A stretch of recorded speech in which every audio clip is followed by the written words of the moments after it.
한국어 단어 조성 원리를 통한 한글 문해력 강좌 한자 공부 요약도 405번째 시간인데요. 오늘 우리가 알아볼 첫 번째 한자는 엎어지다 라는 의미의 도자가 되겠습니다.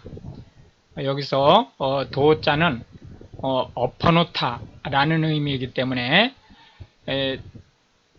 앞뒤 또는 아래 위가 뒤바뀌다 라는 의미를 함께 가지고 있다 라고 하는 것을 기억하시면 되겠습니다.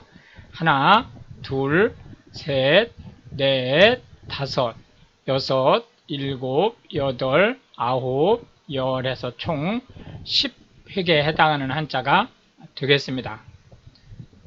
도자는 엎어지다. 엎어지다는 결국은 아래 위가 뒤바뀌다 라는 의미를 가지고 있다 라고 보시면 되겠습니다. 전도되다 라고 하는 것은 거꾸로 되다, 엎어지다, 아래 위가 바뀌다 그런 뜻을 가지고 있고, 경도되다 라고 하는 것은 어느 한쪽으로 기울어져 있다 또는 기울어서 쓰러졌다 라는 의미를 가지고 있는데요. 특히 이것은 추상적인 개념으로 마음이 한쪽으로 쏠린 것을 함께 의미하고 있습니다.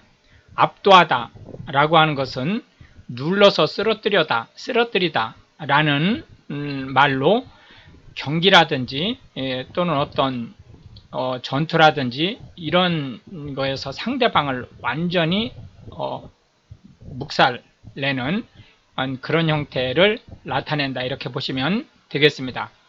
매도하다 라고 하는 것은 상대방을 심하게 나무라면서 욕하다 라는 뜻이고, 도착은 아래 위가 바뀌다, 순서가 바뀌다, 의미가 바뀌다 그런 뜻을 가지고 있죠.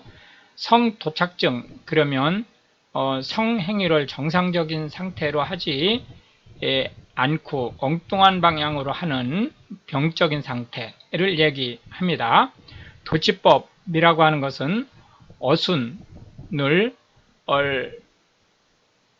바꿔서 강조를 하는 말의 용법이라고 보시면 되겠고, 타도하다 라고 하는 것은 때려서 무너뜨리다 라는 뜻으로 상대방을 곤경에 처하거나 또는 완전히 길을 펴지 못하게 하는 상태를 나타낸다고 보시면 되겠습니다. 졸도하다 라고 하는 것은 정신이 나가다, 혼미해지다 또는 정신을 잃고 쓰러지다 이런 뜻을 가지고 있고, 도산하다 라고 하는 것은 이 산이 산업, 즉 회사를 뜻하는 거죠.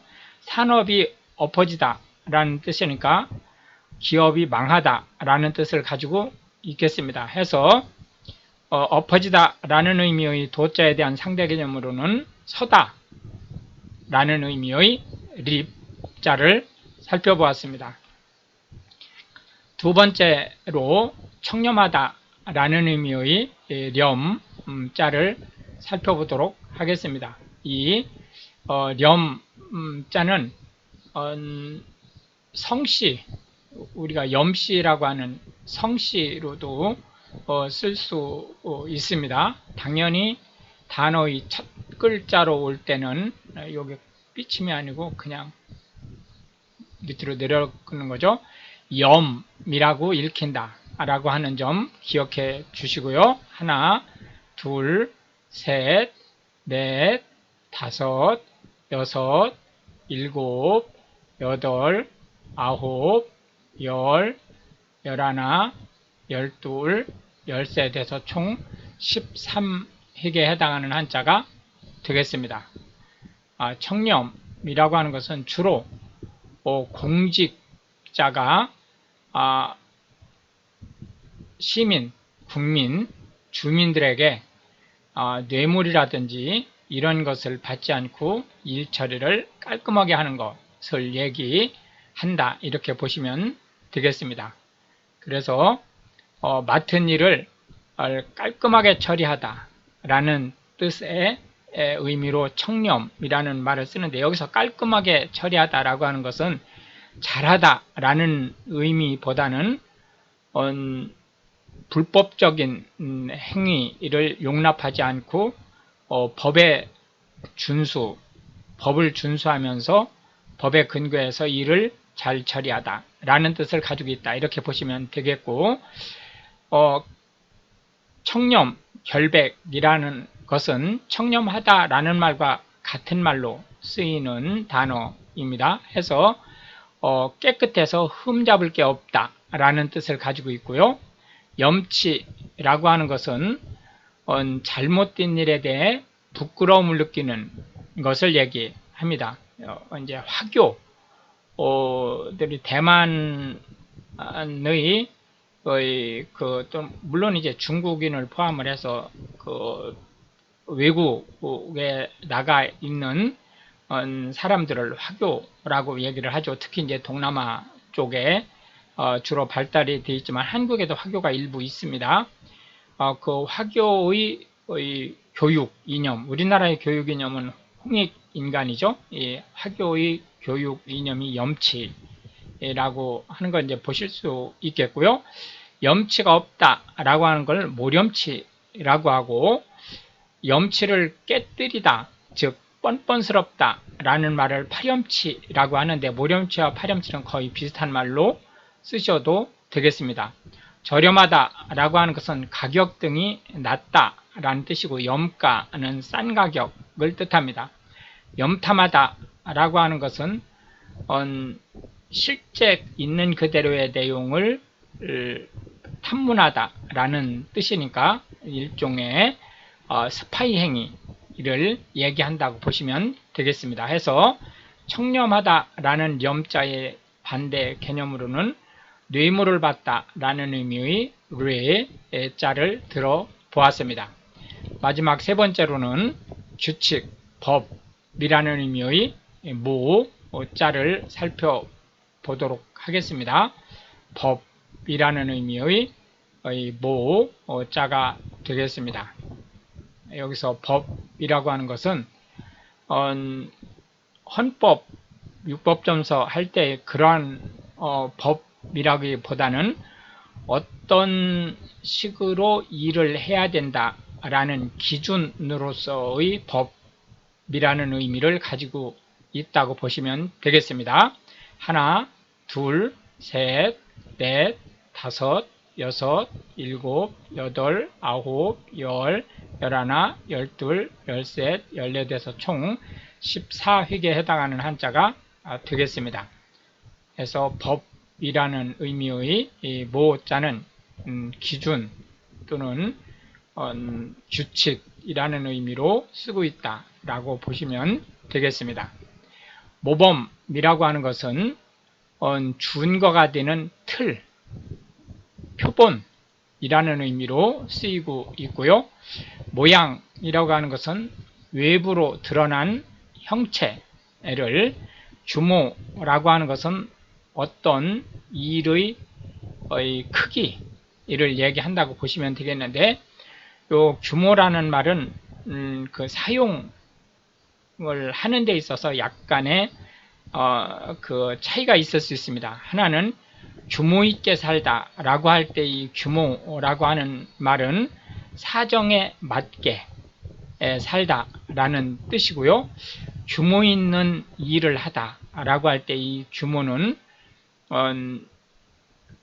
생각보다는 큰 형체의 사업을 하다, 이런 의미를 가지고 있다, 이렇게 보시면 되겠습니다. 모사라고 하는 것은 보고 베껴서 그리다 라는 뜻을 가지고 있고요. 모형이라고 하는 것은 모사가 주로 이제 종이에다가 2차원 종이에다가 그림을 그리는 거에 반해서 모형은 3차원으로 실제 물건을 그대로 만드는, 조각한다든지 해서 만드는 것을 얘기한다고 보시면 되겠습니다. 모조 라고 하는 것은 모사나 모형이 글자 그대로 무엇인가를 표현하기 위한 것인데 반해서 이 모조는 예를 들자면 고가 브랜드의 상품을 몰래 베껴서 그와 겉으로 볼 때 똑같은 제품을 만들어서 속여서 팔기 위한 그러한 물건을 모조품이라고 얘기를 하는 거고, 이거는 불법 행위가 되는 거죠. 모호하다라고 하는 것은 의미가 정확치 않다라는 뜻이고, 애매모호하다라고 하는 것은 의미가 정확치 않기 때문에 이렇게 해석을 할 수도 있고 저렇게 해석을 할 수도 있고 라는 뜻을 가지고 있습니다.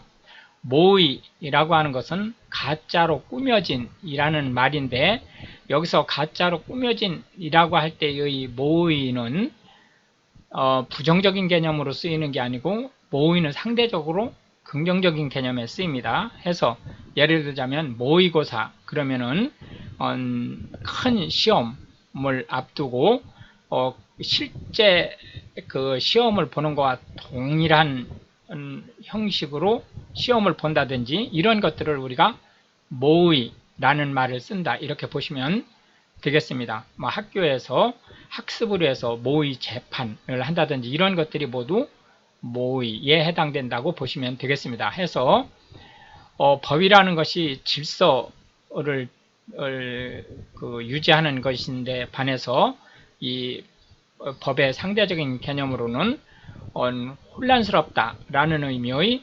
돈자를 들어보았습니다. 이렇게 해서 이제 오늘도 우리는 세 개의 한자와 각 한자에 대해서 현대 한국어에서 쓰이고 있는 9개씩의 자주 쓰이는 단어 및 그 상대 개념의 한자를 살펴보았는데, 이것이 한글 문해력 향상에 도움이 되고 특히 외국인으로서 한국어를 배우시려고 하는 분들한테 한국어 단어 조성 원리 및 그 파생 규칙에 대한 폭넓은 이해를 하실 수 있게 되기를 바라겠습니다. 시청해 주셔서 감사하고 우크라이나 알리에 기대해 주시면 더욱 감사하겠습니다.